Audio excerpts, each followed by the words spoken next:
Welcome back, number one Cochran Sports Showdown. We're talking Penguins. I hear a lot from Penguin fans about the core is getting old. Yet I look at Boston, and you see their big three. They're not getting old. Same age. Yeah, they're getting old, but they still can play. And I believe the Penguins' three best players can play as well, which leads us to this question, Jeff Hatthorn. Is the window for a Stanley Cup championship opportunity still open for this team right now?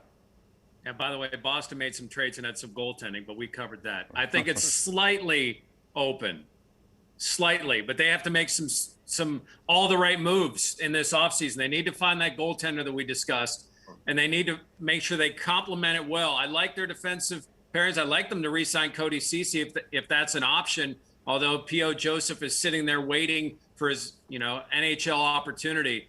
They have to make some right decisions, and they have to find a goaltender. If they don't, I mean, the margin is really slim. They have to do a lot of things right. And I don't know if that's the best option to keep those three, but I think they do have a slight chance to win another championship. Well, I think the right option is to keep those three because you're not going to win a trade if you trade Letang or Malkin when they have 1 year left on their contract. In no way will the Penguins be making themselves better if they trade either of those guys. I don't expect they will be traded. I think they will be back. I think most of the team will be back intact, but you're absolutely right.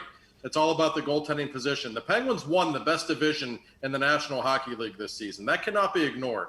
And that tells me, yes, they are still a contender. They are still capable of at least making a run. Are they better than Tampa or Colorado right now? No. Are they one of the 6 or 7 best teams in the league on paper? Sure they are. But it's all about the goaltending position. And I'm telling you, I think they should go big, whether it's trying to bring Fleury back, and I think he'd be very willing to make that happen. John Gibson's not happy in Anaheim right now. He's one of the best goalies in hockey, makes a lot of money. It'd be hard to get him, but why not shoot big? Because if they can have a star in goal with the team that they have, that's their single best chance to win one more championship before Crosby or Malkin are done.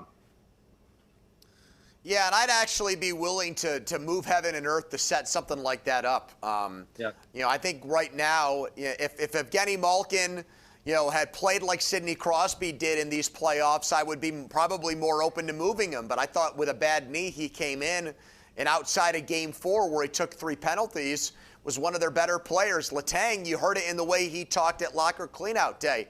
Sounded like a guy that loved the way he performed this year. Doesn't seem like he's really looking himself in the mirror and saying, I wish I could have done A, B, C, and D, and I would agree.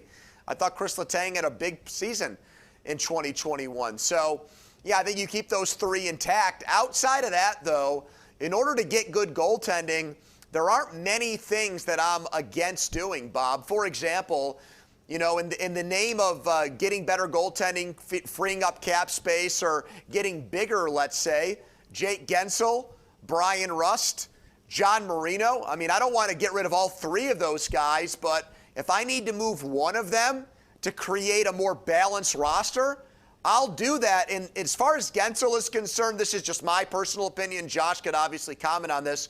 I think this front office, I think Burke and Hextall are way more open to dealing him than Jim Rutherford would have been if he was still the presiding GM of this team.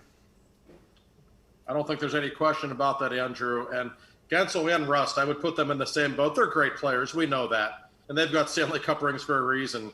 But they also got thrown around a lot in this series. Yep. Jake Gensel, the last 2 postseasons, Shea Weber just annihilated him physically last summer. And we saw it again with the Islanders. He was literally on the ice at one point almost every shift, it felt like. Jake's a great player, but he's not a Brian Burke or Ron Hextall kind of player. That doesn't mean they're going to trade him. But that means it's no guarantee that he's here 3 years from now or even 1 year from now if that right power forward is out there that can be traded for Jake. You'd have to get something huge in return, but I don't think it's off the table. Jeff, let me ask you this, because there's a lot of talk about what this team will look like in terms of physical size. What those guys just discussed is true. They got beat up. In fact, last night I saw the Islanders get beat up by Boston. Pelech and Pulock specifically were targeted. So that's part of what goes on here. You know what Burke and Hextall like. They like a physical presence on the ice. For years, it's been speed and skill.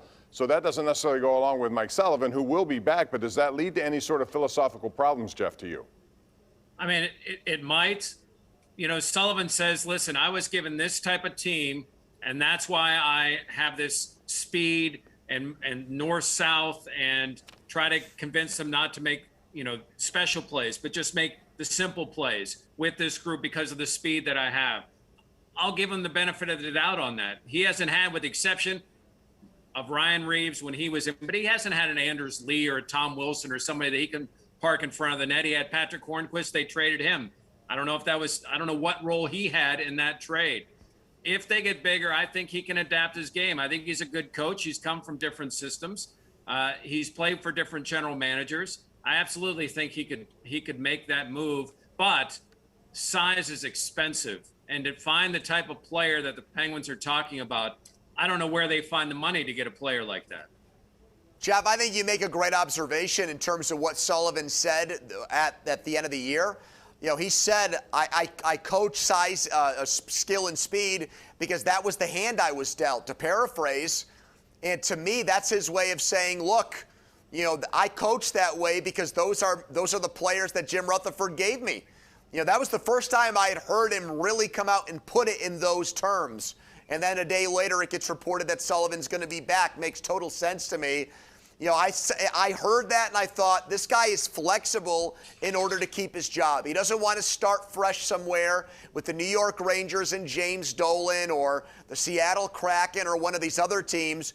You can tell Mike Sullivan wants to continue to coach Sidney Crosby and these guys in Pittsburgh. And I'm with you, Jeff. I think he's willing to make certain sacrifices in order to keep that going. All right, we're going to take a break on that. Josh, do you have a comment on that, Josh? Just the physicality? Well, I will finish it off very quickly. Watch Colorado in this series. They are the fastest team in hockey. They're the most talented team in hockey. But they also have players like Gabriel Landeskog who will slash your hand off if you're in his way. You have to have a little bit of that. The Chris Kunitzes and the Ron Hainsey's and the Ian Coles, the Nick Boninos, those were all abrasive hockey players who they never really adequately replaced. They're an easy team to play against. Yeah, but the funny thing about the Sullivans, he was handed Ryan Reeves, Ian Cole, and Erica Branson, and all three left. So after not being used, maybe the right way. So it's going to be interesting to see what happens moving forward. When we come back, we're going to talk some Steelers who were at mini camp. Actually, OTAs and veterans were there. They weren't supposed to be. What's happening with that? We'll get into it next right here on the #1 Cochran Sports Showdown.